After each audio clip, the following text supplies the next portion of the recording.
నమస్కారం, సుఖీభవకు స్వాగతం. ఈరోజు సుఖీభవలో పిల్లల పొట్టలో నులిపురుగుల, గుండెపోటు తర్వాత వ్యాయామం చేయకూడదా, వయసుతో పాటు చూపు తగ్గుతోందా, తరచూ గర్భస్రావం, సంతానం ఎలా, ఇంకా హెల్త్ టిప్. పిల్లలు 3 పూట్ల చక్కగా తింటున్నా సరే కొంతమంది ఏమాత్రం బరువు పెరగకుండా ఉంటారు. ఆకలి కూడా చక్కగానే ఉంటుంది, అయినా శారీరకంగా బలహీనంగా కనిపిస్తూ ఉంటారు. సాధారణంగా పిల్లల పొట్టలో నులిపురుగులు ఉన్నప్పుడు ఇలాంటి పరిస్థితి ఎదురవుతూ ఉంటుంది. పిల్లలు తీసుకున్న ఆహారంలో ఎక్కువ భాగాన్ని ఇవి లాగేసుకుంటూ ఉంటాయి. దీంతో పిల్లల ఎదుగుదల ఆశించినంతగా ఉండదు. పిల్లల పొట్టలో నులిపురుగులు ఉన్నప్పుడు ఏం చేయాలో, ఎలాంటి వైద్య సాయం అవసరమవుతుందో ఇప్పుడు తెలుసుకుందాం.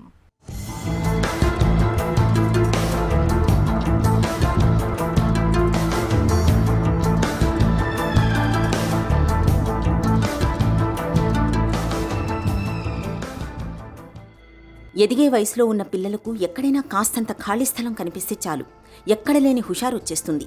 తనివి తీర ఆడుకుంటూ చేతులతో పాటు ఒంటి నిండా మట్టిని పూసుకుంటూ ఆనందిస్తుంటారు. ఇలా మట్టిలో ఆడుకునే అలవాటు పిల్లల ఒంటిని, దుస్తుల్ని ఖరాబు చేయడంతో పాటు పిల్లల పొట్టకు కూడా సమస్యల్ని తెచ్చిపెడుతుంటుంది. మట్టిలో ఉండే నులిపురుగుల గుడ్లు పిల్లల గోళ్లలోకి చేరి, ఆపై నోటి ద్వారా పొట్టలోకి చేరి, ఆ తర్వాత అక్కడే ఆవాసం ఏర్పరచుకుంటూ ఉంటాయి.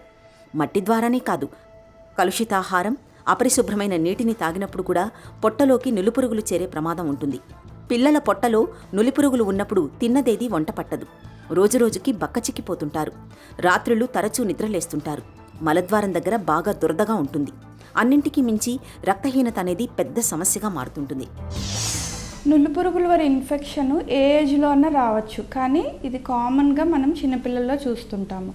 ముఖ్యంగా ట్రాపికల్ కంట్రీస్లో దీని వ్యాప్తి అన్నది ఎక్కువగా ఉంటుంది. వీటికి నులిపురుగులు రావడానికి కారణాలు వచ్చేసి ముఖ్యంగా పరిశుభ్రత లేకపోవటం వల్ల, అంటే ఫీకో ఆరల్ ట్రాన్స్మిషన్ అంటాము. అంటే మలము ద్వారా కంటామినేట్ అయిన హ్యాండ్స్ని పిల్లలు నోట్లో పెట్టుకోవటం వల్ల ఆ ఎగ్స్ అన్నవి నోట్లోకి చేరి దాని తర్వాత స్టమక్లోకి వెళ్తాయి. సో ఇంటెస్టైన్స్లో అవి వర్మ్స్, అడల్ట్ వర్మ్స్ కింద మారుతాయి. సో ఈ విధంగా హ్యాండ్స్ యొక్క పరిశుభ్రత లేకపోవటం వల్ల కొన్ని రకాల నులిపురుగులు వస్తాయి. నెక్స్ట్ వచ్చేసి కాయగూరలు, పండ్లు సరిగా కడగకుండా పచ్చివి తిన్నప్పుడు కూడా మనకి ఈ ఎగ్స్ అన్నవి స్టమక్లోకి వెళ్తుంటాయి. నెక్స్ట్ ఈ కాయగూరలు, ఫ్రూట్ సలాడ్స్ అంటాం కదా, వెజిటేబుల్ సలాడ్స్ కానీ ఫ్రూట్ సలాడ్స్ కానీ ప్రిపేర్ చేస్తుంటారు.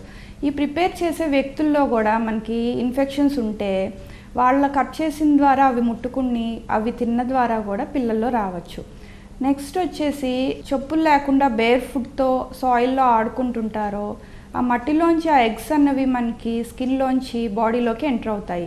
ఈ నులిపురుగుల వల్ల చాలామందికి పిల్లల్లో బయటికి ఎటువంటి లక్షణాలు కనిపించకపోవచ్చు, కానీ వాళ్ళకి రక్తహీనత ఉండొచ్చు, ఎనీమియా, అంటే కొన్ని నులిపురుగులు హుక్వామ్స్ అంటాము, వాటిలో మనకి ఇంటెస్టైన్స్లో బ్లడ్ లాస్ ఉంటుంది. దానివల్ల మనకి ఎనీమియా వస్తుంది, గ్రోత్ అన్నది సరిగ్గా ఉండదు, ఆకలి అన్నది సరిగ్గా ఉండదు. నెక్స్ట్ వచ్చేసి ఇంకొంతమంది పిల్లల్లో మనకి ఈ రౌండ్ వామ్స్ అంటాము, ఇవన్నీ ఒక బాల్స్ లాగా చేరి పేగుల్లో అడ్డుపడతాయి. దీన్నే ఇంటెస్టైనల్ అబ్స్ట్రక్షన్ అంటాము. దీనివల్ల తరచుగా కడుపులో నొప్పి రావటము, వామిటింగ్స్ రావటము, లేదా ఒక్కొక్కసారి సర్జరీ పడే అవకాశాలు కూడా ఉంటాయి. ఇంకా రాత్రిపూట ఈ వామ్స్ అన్నవి మలద్వారం దగ్గరికి వస్తాయి. దానివల్ల ఇచ్చింగ్ వస్తుంది, దురద వస్తుంది. దీన్నే పెరియానల్ ఇచ్చింగ్ అంటాము. ఇవే ఈ వామ్స్ కొంచెం వెజైనా వరకు కూడా వెళ్తాయి ఆడపిల్లల్లో. సో ఆ వెజైనల్ ఏరియా అంటే మానం దగ్గర కూడా దురద అన్నది వస్తుంది. దీన్ని పెరియానల్ ఇచ్ అండ్ వెజైనల్ ఇచ్ అంటాము. సో దీనివల్ల ఏంటంటే పిల్లల్లో నిద్ర పట్టకపోవటము, sleep disturbances, and morning time స్కూల్కి వెళ్ళినప్పుడు వాళ్ళు స్కూల్లో పెర్ఫార్మెన్స్ తగ్గటము, ఇరిటబుల్గా ఉండటం లాంటివి చూస్తుంటాము. పిల్లల పొట్టలో ఏలికపాములు, నులిపురుగులు, కొంకిపురుగులు, బద్దెపురుగులని 4 రకాలకు చెందిన పురుగులు కనిపిస్తుంటాయి. బాణపొట్టతో ఉన్న పిల్లల్లో ఏలికపాములు ఎక్కువగా ఉంటాయి. వీటితో మలద్వారంలో దురద మినహా పెద్దగా సమస్యలేమీ ఉండవు.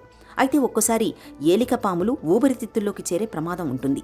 ఇలాంటప్పుడు ఉబ్బసం, ఫిట్స్ వచ్చే అవకాశం ఉంటుంది. అలాగే కొంకిపురుగులు ఉన్నప్పుడు రక్తహీనత అన్నది సమస్యగా మారుతుంది. మట్టి తినే అలవాటు ఉన్న పిల్లలకు కొంకిపురుగుల బెడద ఎక్కువగా ఉంటుంది. ఇక మాంసాహారాన్ని సరిగ్గా ఉడికించకుండా తిన్నప్పుడు పిల్లల పొట్టలో బద్దెపురుగులు చేరే అవకాశం ఉంది. బద్దెపురుగులు పొట్టలో ఉన్నప్పుడు తలపోటు, మెదడులో కణితులు ఏర్పడే అవకాశాలుంటాయి. పిల్లల పొట్టలో నులిపురుగులు ఉన్నప్పుడు పిల్లలతో పాటు పెద్దలందరూ ఆల్బెండజోల్ మాత్రల్ని కానీ సిరప్లను కానీ తీసుకోవాలని చెబుతారు డాక్టర్లు. నులిపురుగులు రాకుండా ఉండాలంటే మనము హైజీన్ అన్నది ఇంపార్టెంట్. ముఖ్యంగా హ్యాండ్ వాష్, చేతుల పరిశుభ్రత అన్నది చాలా ఇంపార్టెంట్. అంటే ఆహారం తీసుకునే ముందు మరియు విరోచనం వెళ్ళిన తర్వాత సబ్బుతో చేతులు కడుక్కునేలాగా పిల్లలకి అలవాటు చేయాలి. నెక్స్ట్ వచ్చేసి పిల్లలకి నెయిల్స్ అనేవి ఫ్రీక్వెంట్గా కట్ చేస్తూ ఉండాలి. ఎందుకంటే మోస్ట్ ఆఫ్ ద టైమ్స్ ఈ ఎగ్స్ అన్నవి గోళ్ళల్లో ఉండిపోయి పిల్లల చేతులు ఆహారం తినే టైంలో కానీ లేదా నోట్లో వేలు పెట్టుకునే అలవాటు అలాంటివి ఉంటాయి కదా పిల్లలకి, దానివల్ల ఎగ్స్ అన్నవి నోట్లోకి చేరి స్టమక్లోకి చేరుతాయి. సో నెయిల్ కట్టింగ్ కూడా చాలా ఇంపార్టెంట్.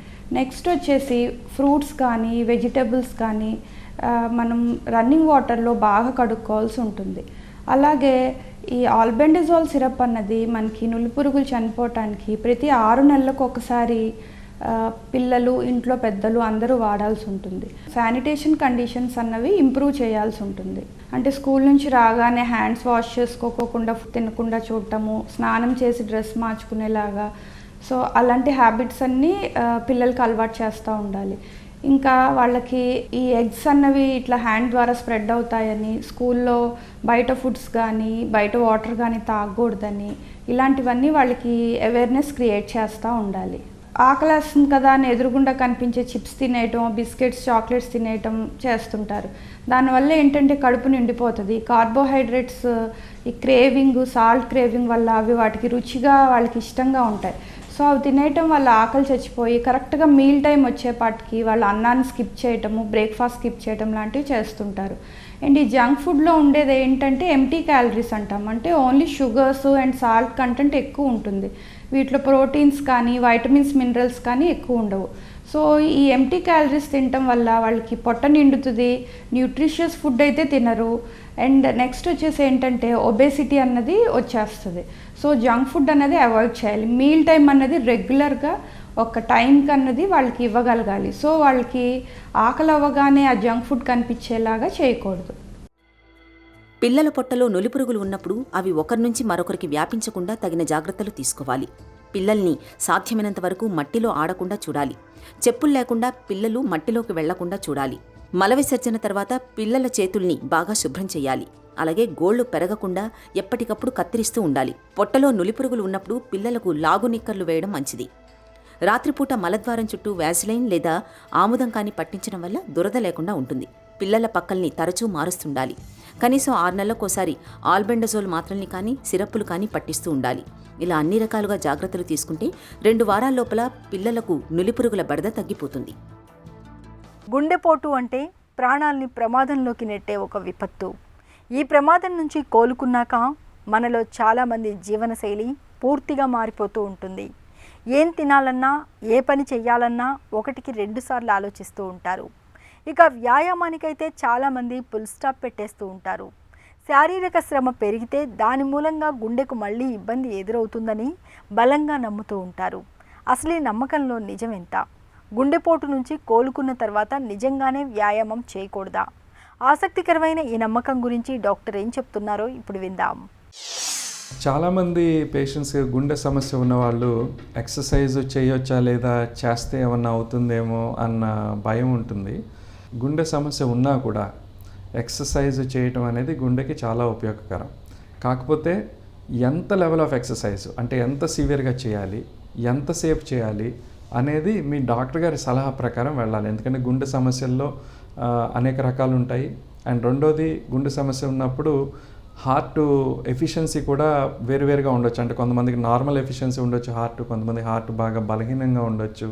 సో అందుకని డాక్టర్ గారి సలహా ప్రకారం ఎంత లెవెల్ ఆఫ్ ఎక్సర్సైజ్ చేయొచ్చు, ఎంత సైజు చేయొచ్చు అనేది నిర్ధారించడం జరుగుతుంటుంది.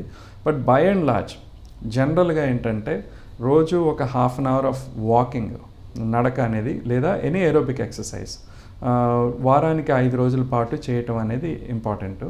ఈ ఎక్సర్సైజ్ చేస్తున్నప్పుడు ఏదైనా సిమ్టమ్స్ అనిపిస్తే, అంటే బాగా ఆయాసం అనిపించడం కానీ, చెస్ట్లో పెయిన్, ఛాతీలో నొప్పి అనిపించడం కానీ, కళ్ళు తిరిగినట్లు అనిపించడం కానీ, విపరీతంగా చెమట పట్టేయటం కానీ, ఇంకా నడవలేనేమో అనిపించడం కానీ, ఇట్లాంటి లక్షణాలు ఏమన్నా కనిపిస్తే మాత్రం ఆ చేస్తున్న ఎక్సర్సైజ్ని వెంటనే ఆపి 1 లేదా 2 నిమిషాలు గ్యాప్ ఇచ్చి మళ్ళీ కంఫర్టబుల్గా ఉన్నప్పుడు ఆ ఎక్సర్సైజ్ని కొనసాగించవచ్చు.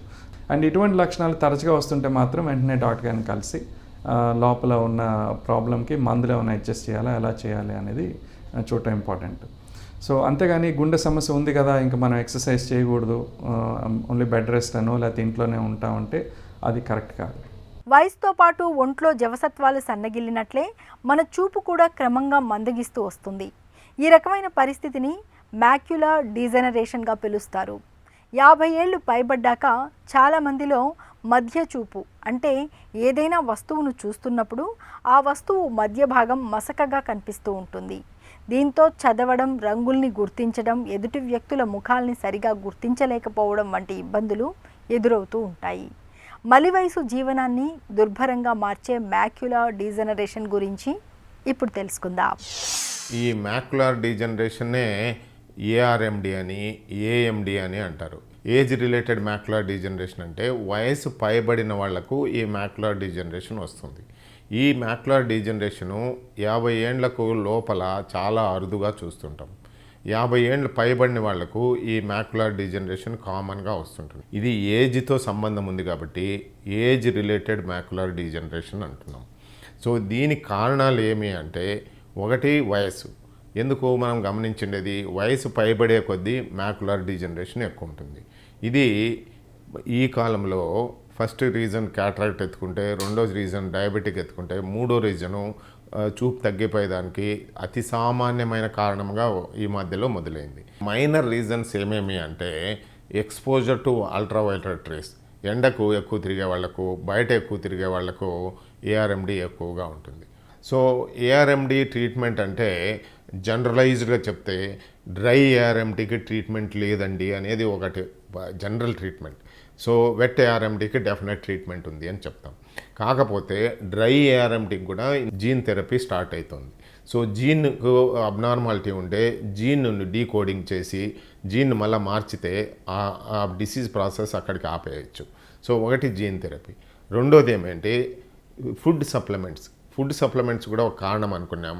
దాంట్లో ముఖ్యమైన ఫుడ్స్ ఏమంటే vitamin C, vitamin E, zinc, selenium, copper, then lutein, zeaxanthin ఇలాంటివి ఉన్న సబ్స్టెన్సెస్లో ఉన్న ఫుడ్ మెటీరియల్స్ అనుకోండి, లేదంటే క్యాప్సూల్ ఫామ్లో అనుకోండి, వైటమిన్స్ ఇచ్చేదానివల్ల వీళ్లకు ఈ ఏఆర్ఎండి ఆటి వరకు ఆగిపోవడము, ప్రోగ్రెస్ను స్లో చేయడము జరుగుతుంది. ఏది డ్రై టైప్లో. ఇంకా డ్రై టైప్లో ఇంకా ఏం టైప్ ఆఫ్ ట్రీట్మెంట్ ఇవ్వగలము అంటే, వీళ్ళు కంప్లీట్గా బ్లైండ్ ఎప్పుడు కారు, సైడ్ చూపు ఎప్పటికీ ఉంటుంది, సెంటర్ చూపు మాత్రమే తగ్గుతుంది. కాబట్టి ఈ మ్యాగ్నిఫైయింగ్ లెన్సెస్ ఇచ్చి చదువుకునేదానికి మనము కొంతవరకు దోహదపడాలి. ఒకసారి గర్భం వస్తే చాలు ఇక అంతా సజావుగా జరిగిపోతుందని అనుకుంటారు. ఇందులో కొంత నిజం లేకపోలేదు. కానీ గర్భం విషయంలో అన్నిసార్లు పరిస్థితులు ఒకేలా ఉండవు. గర్భం పోవడం, కడుపు నిలబడకపోవడం అన్నది చాలామందికి అనుభవమే. ఈ నేపథ్యంలో తరచూ గర్భస్రావం జరగడానికి వెనుక కారణాలేమిటో, తర్వాతి గర్భాన్ని కాపాడుకునేందుకు ఏం చేయాలో, ఎలాంటి జాగ్రత్తలు తీసుకోవాలో డాక్టర్ని అడిగి ఇప్పుడు తెలుసుకుందాం.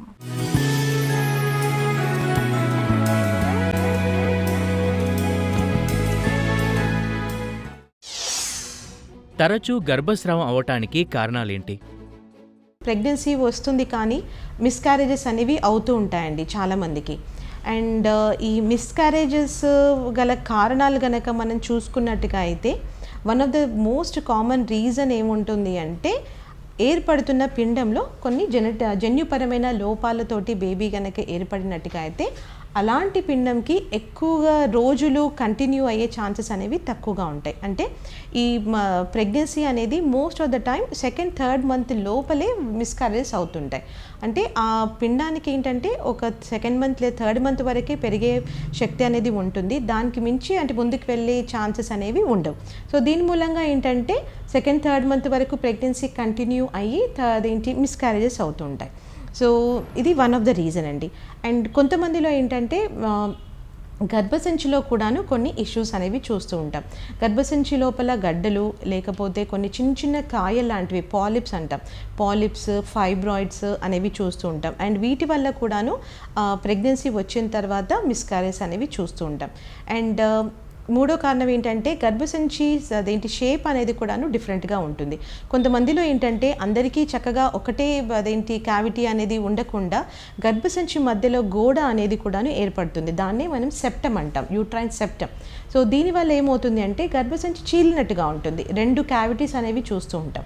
అండ్ మధ్యలో గోడ ఉండేసరికి ఏంటంటే బేబీ పెరగడానికి గల ప్లేస్ అనేది కూడాను తగ్గిపోవడంతో ఆ పెరుగుదల సరిగా లేకపోవడంతో కూడాను మిస్క్యారేజెస్ అవుతుంటాయి. అండ్ ఈ సెప్టమ్ ద్వారా ఏంటంటే ఎర్లీ మిస్క్యారేజ్ చూస్తుంటాం. కొంతమందిలో ఏంటంటే 3rd మంత్ దాటిన తర్వాత 5th 6th మంత్లో కూడాను మిస్క్యారేజెస్ అనేవి చూస్తామండి.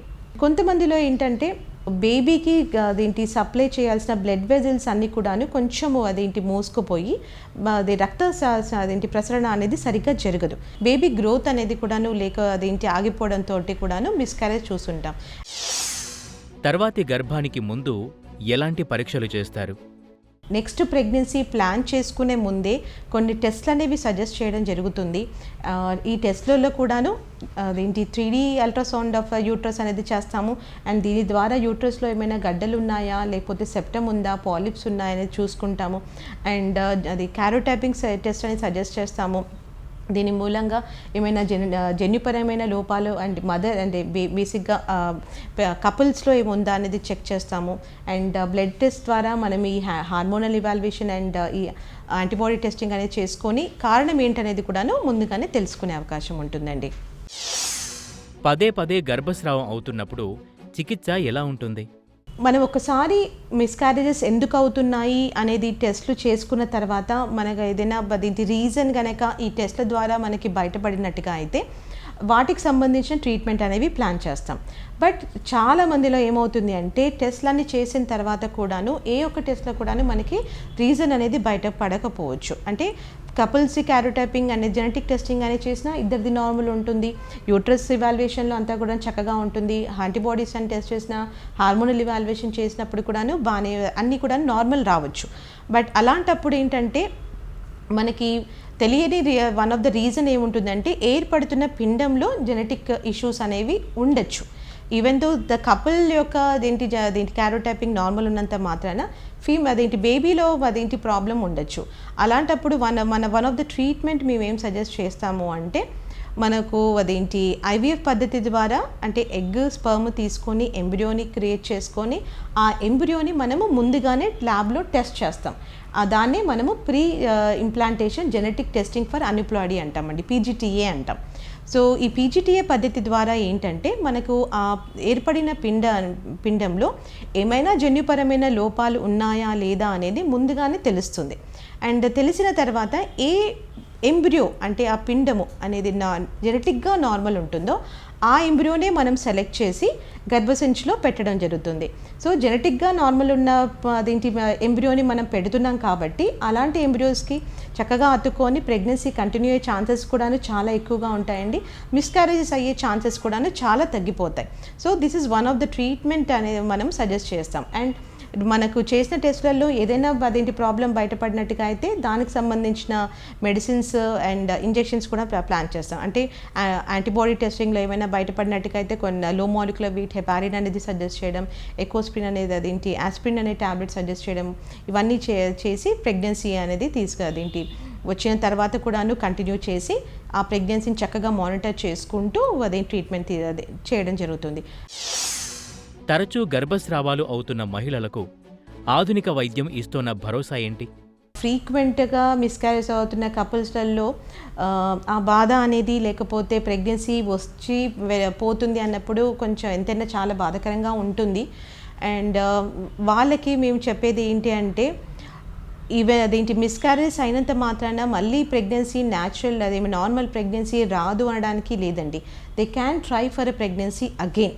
సో మనం ఇందాక మాట్లాడుకున్నట్టుగా అసలు కారణాలు ఏంటి అనేది మనము ముందుగా కనుక్కొని ఆ కారణాలు కనుక మనకు తెలిసినట్టుగా అయితే వాటికి గల ట్రీట్మెంట్ ప్లాన్ చేసుకొని ప్రెగ్నెన్సీ ప్లాన్ చేసుకుంటే మోస్ట్ ఆఫ్ ద టైం అదేంటి న్యాచురల్గా కూడాను చాలామంది కన్సీవ్ అవుతారు. ఇన్ కేస్ అన్నీ నార్మల్గా ఉండి కూడాను వాళ్ళు అదేంటి మిస్క్యారేజ్ అవుతున్నట్టుగా అయితే వాళ్ళలో ఏంటంటే మనకు ఈ IVF పద్ధతి అనేది చేసి ఆ ఎంబ్రియో తయారైన తర్వాత జెనెటిక్ స్క్రీనింగ్కి పంపించి అండ్ ఎంబ్రియో నార్మల్ ఉన్న తర్వాతనే ఆ ఎంబ్రియోని యూట్రస్లో పెట్టినట్టుగా అయితే పెట్టేసి కంప్లీట్ సపోర్ట్ ఇస్తాం. కంప్లీట్ సపోర్ట్ అంటే మనం ఎంబ్రియో ట్రాన్స్ఫర్ చేసిన తర్వాత కూడా ఆ ఎంబ్రియో పెరగడానికి గల కంప్లీట్ సపోర్ట్ అంటే అటు టాబ్లెట్స్ రూపంగా కానివ్వండి, ఇంజెక్షన్స్ రూపంగా కానివ్వండి ఇచ్చేసి ప్రెగ్నెన్సీ అనేది ప్లాన్ చేసుకోవచ్చు అని చెప్పడం జరుగుతుంది. అండ్ ఇలాంటి ట్రీట్మెంట్స్ తోటి ఏంటంటే most of the couple even though అంటే వాళ్ళకి ముందు రిపీటెడ్ మిస్కారీస్ అంటే 2, 3 లేకపోతే అయినా కూడాను మళ్ళీ ఒక చక్కటి ప్రెగ్నెన్సీ వచ్చి కంటిన్యూ అయ్యి 9 months వరకు చక్కగా కంటిన్యూ అయ్యి మనకి ఏమంటారు బాబు పుట్టే అవకాశము చాలా మందిలో కూడా ఉంటుందండి. సో పడద్దు అని మాత్రం మేము చెప్తాం. గర్భస్రావం జరగడానికి శారీరకంగా మానసికంగా చాలా కారణాలే ఉంటాయి.